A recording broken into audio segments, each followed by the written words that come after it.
ಎಲ್ರಿಗೂ ನಮಸ್ಕಾರ. ನಾನು ನಿಮ್ಮ ರಶ್ಮಿ ಉಳ್ಳಾಲ್ ಮಾತಾಡ್ತಾ ಇರೋದು. ಒಂದು ಬ್ಯೂಟಿಫುಲ್ ಸ್ಪಾಟಿಗೆ ಬಂದಿದ್ದೀನಿ. ಒಂದು ಬ್ಯೂಟಿಫುಲ್ ಆಗಿರುವಂಥ ಥಾಟ್ ಬಂತು, ಅದಕ್ಕೋಸ್ಕರ ಈ ಒಂದು ವಿಡಿಯೋ. ಜಾಸ್ತಿ ಎಕ್ಸ್ಪೆಕ್ಟ್ ಮಾಡ್ತೀರಾ? ಲೈಫಲ್ಲಿ ಬಹಳಷ್ಟು ಮಂದಿ ಮಿಸ್ ಹೊಡೆಯುವಂಥ ವಿಷಯ ಇಲ್ಲಿರುತ್ತೆ. ಬದುಕಲ್ಲಿ ಬಹಳಷ್ಟು ಮಂದಿ ಬಹಳಷ್ಟು ವಿಚಾರದಲ್ಲಿ ಎಕ್ಸ್ಪೆಕ್ಟೇಷನ್ಸನ್ನು ಇಟ್ಕೊಂಡಿರ್ತಾರೆ. ಚಿಕ್ಕ ಮಕ್ಕಳ ಬಗ್ಗೆ ನಾನು ಮಾತಾಡ್ತಾ ಇಲ್ಲ.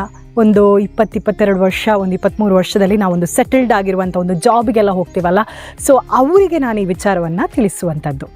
ಬದುಕಲ್ಲಿ ಅತಿಯಾದಂಥ ಎಕ್ಸ್ಪೆಕ್ಟೇಷನ್ಸನ್ನು ಇಟ್ಕೊಳ್ಬೇಡಿ. ನಾವು ನಮ್ಮನ್ನು ಯಾವ ರೀತಿ ಪಳಗಿಸ್ಕೊಳ್ಬೇಕು ಅಂತ ಹೇಳಿದರೆ, ಯಾವುದೇ ಪರಿಸ್ಥಿತಿ ಇದ್ದರೂ ಕೂಡ ನನಗೆ ನಾನು ಕೌನ್ಸಿಲಿಂಗ್ ನೀಡುವಷ್ಟು ಪ್ರಬಲರಾಗಿರಬೇಕು.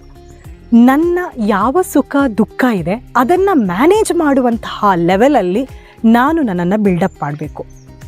ನನಗೆ ಯಾವ ಸ್ನೇಹಿತರ ಅಗತ್ಯ ಇಲ್ಲ. ಯಾಕೆ ಅಂತ ಹೇಳಿದರೆ, ಈ ಒಂದು ಬ್ಯಾಕಪ್ ಪ್ಲ್ಯಾನ್ ಹೇಳುವಂಥದ್ದು ನಮಗೆ ಬಹಳಷ್ಟು ಟೈಮಲ್ಲಿ ಉಪಯೋಗ ಆಗುವಂಥದ್ದು. ಒಬ್ಬಂಟಿಗರಾಗಿರುವಂತಹ ಪರಿಸ್ಥಿತಿ ನಮ್ಮ ಲೈಫಲ್ಲಿ ಬಹಳಷ್ಟು ಟೈಮಲ್ಲಿ ಬರುತ್ತೆ. ಸೊ ನಾವೇನು ಮಾಡ್ತೀವಿ ಅಂತ ಹೇಳಿದರೆ, ಅಯ್ಯೋ ನನ್ನ ಫ್ರೆಂಡ್ ಸಿಕ್ಕಿಲ್ಲ, ಅವಳೇನೋ ಅವಳ ಕೆಲಸದಲ್ಲಿ ಬ್ಯುಸಿ ಇರ್ತಾಳೆ, ನನ್ನ ಹಸ್ಬೆಂಡ್ ನನ್ನ ಜೊತೆ ಇಲ್ಲ, ನನ್ನ ಕಲಿಗೊಬ್ಬರು ಇದ್ದರು, ಅವ್ರ ಜೊತೆ ನಾನು ತುಂಬ ವಿಚಾರಗಳನ್ನು ಶೇರ್ ಮಾಡ್ತಾಯಿದ್ದೆ, ಅವರು ಮಿಸ್ ಆದರು ಆ ಟೈಮಿಗೆ ಅಂತ ಹೇಳಿದರೆ ನಾನು ಹೋದೆ, ನನಗೆ ಈ ವಿಚಾರವನ್ನು ಯಾರ ಜೊತೆ ಶೇರ್ ಮಾಡೋದು ಅಂತ ಹೇಳುವಂಥ ಪರಿಸ್ಥಿತಿನೇ ಬಂದುಬಿಡುತ್ತೆ. ಪ್ರತಿಯೊಬ್ಬರು ಲೈಫಲ್ಲಿ ಈ ಒಂದು ಮೂಮೆಂಟನ್ನು ಖಂಡಿತವಾಗಿಯೂ ಎಕ್ಸ್ಪೀರಿಯನ್ಸ್ ಮಾಡ್ತೀರಾ. ಅದು ತಂಗಿ ಆಗಿರ್ಬೋದು, ಅಕ್ಕ ಆಗಿರ್ಬೋದು, ಅಣ್ಣ ಆಗಿರ್ಬೋದು, ಅಮ್ಮ ಆಗಿರ್ಬೋದು, ಅಪ್ಪ ಆಗಿರ್ಬೋದು. ತುಂಬ ಡಿಪೆಂಡೆನ್ಸ್ ಇರುತ್ತೆ ಎಮೋಷ್ನಲಿ ಆಗಿ, ಅದು ಕಾಮನ್ ಕೂಡ. ಬಟ್ ನಾವು ನಮ್ಮನ್ನು ಯಾವ ರೀತಿ ಬಿಲ್ಡಪ್ ಮಾಡಬೇಕು ಅಂತ ಹೇಳಿದರೆ, ನನಗೂ ಒಂದು ಪರಿಸ್ಥಿತಿ ಬರುತ್ತೆ, ನಾನು ಒಬ್ಬಂಟಿಗಳಾಗ್ತೀನಿ, ನನಗೂ ಕೆಲವು ಸಮಸ್ಯೆ ಬರುತ್ತೆ, ಅದನ್ನು ಯಾರ ಜೊತೆನೂ ನಾನು ಶೇರ್ ಮಾಡುವಂಥ ಪರಿಸ್ಥಿತಿಯಲ್ಲಿ ಇರೋದಿಲ್ಲ. ಸೊ ಈ ಒಂದು ಟೈಮಲ್ಲಿ ನಾನು ನನ್ನನ್ನು ಸದೃಢವಾಗಿ ಇಟ್ಕೊಳ್ಬೇಕಾಗತ್ತೆ. ನನ್ನ ಸಮಸ್ಯೆಯನ್ನು ನಾನು ಹ್ಯಾಂಡಲ್ ಮಾಡುವಷ್ಟು ಪ್ರಬಲರಾಗಿರಬೇಕು ಹೇಳುವಂಥ ಮನಸ್ಥಿತಿ. ಇದನ್ನು ಯಾವ ರೀತಿ ಬಿಲ್ಡಪ್ ಮಾಡೋದು ಅಂತ ಹೇಳಿದರೆ, there are certain techniques. Dependency ಜಾಸ್ತಿ ಆಗಬೇಡ. ನನ್ನ ಖರ್ಚುಗಳನ್ನು ಒಂದು ಸರ್ಟನ್ ಏಜ್ ಆದಮೇಲೆ ನಾನೇ ನಿಭಾಯಿಸಬೇಕು. ಕೆಲವರಿಗೆ ಕೆಲವೊಂದು ಸಮಸ್ಯೆಗಳಿರ್ಬೋದು, ಅವರು ಎಜುಕೇಷನ್ ಮಾಡಿರೋದಿಲ್ಲ, ಜಾಬಲ್ಲಿರೋದಿಲ್ಲ, ಅದು ಸರ್ಟನ್ ಅದರ್ ಥಿಂಗ್ಸ್, ಅದನ್ನು ಸ್ವಲ್ಪ ಸೈಡ್ಗೆ ಇಡೋಣ. ಯಾರೆಲ್ಲ ಕೆಲಸಕ್ಕೆ ಹೋಗ್ತೀರಾ, ಯಾರೆಲ್ಲ ಇಂಡಿಪೆಂಡೆಂಟ್ ಆಗಿದ್ದೀರಾ ನಿಮ್ಮ ಬದುಕಲ್ಲಿ, ನೀವು ತುಂಬ ಸೆಟಲ್ಡ್ ಆಗಿದ್ದೀರಾ, ಬಟ್ ಸ್ಟಿಲ್ ಡಿಪೆಂಡೆನ್ಸ್.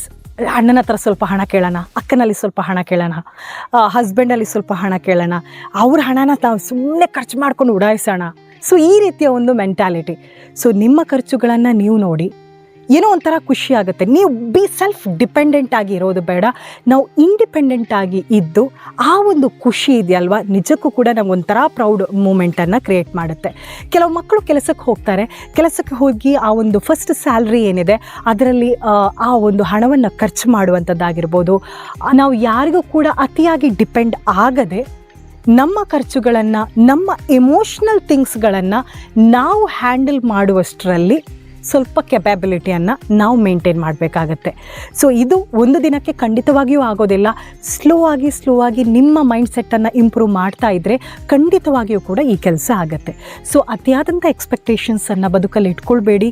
ನಿಮಗೆ ನೀವೇ ಆಗಿರ್ತೀರ ಒಂದು ಟೈಮಲ್ಲಿ. ಸೊ ಆವಾಗ ಇಂಥ ಕಾಂಪ್ಲಿಕೇಶನ್ಸೇ ಇರೋದಿಲ್ಲ. ಅಯ್ಯೋ ನಂಗೆ ಅವ್ನು ಡ್ರೆಸ್ ತಗೊಂಡು ಕೊಟ್ಟಿಲ್ಲ, ನಂಗೆ ಅವ್ನು ಮನೆ ಕೊಟ್ಟಿಲ್ಲ, ನಂಗೆ ಅವನು ಕೇಕ್ ಕೊಟ್ಟಿಲ್ಲ, ನಂಗೆ ಅವ್ನು ವಾಚ್ ಕೊಟ್ಟಿಲ್ಲ, ಇಂಥ ಎಕ್ಸ್ಪೆಕ್ಟೇಷನ್ಸೇ ಬೇಡ. ನಿಮಗೆ ನೀವೇ ಆಗಿರಬೇಕು, ನಿಮಗೆ ಸರಿಸಾಟಿಯಾಗಿ ಯಾರೂ ಇರೋದಿಲ್ಲ. ಸೊ ಅತಿಯಾದಂಥ ಎಕ್ಸ್ಪೆಕ್ಟೇಷನ್ಸನ್ನು ಬದುಕಲ್ಲಿ ಇಟ್ಕೊಳ್ಬೇಡಿ. ನಿಮ್ಮ ಎಕ್ಸ್ಪೆಕ್ಟೇಷನ್ಸ್ ಏನಿದೆ ನೀವೇ ಅದಕ್ಕೆ ರೆಸ್ಪಾನ್ಸಿಬಲ್ ಆಗಿರ್ತೀರಾ.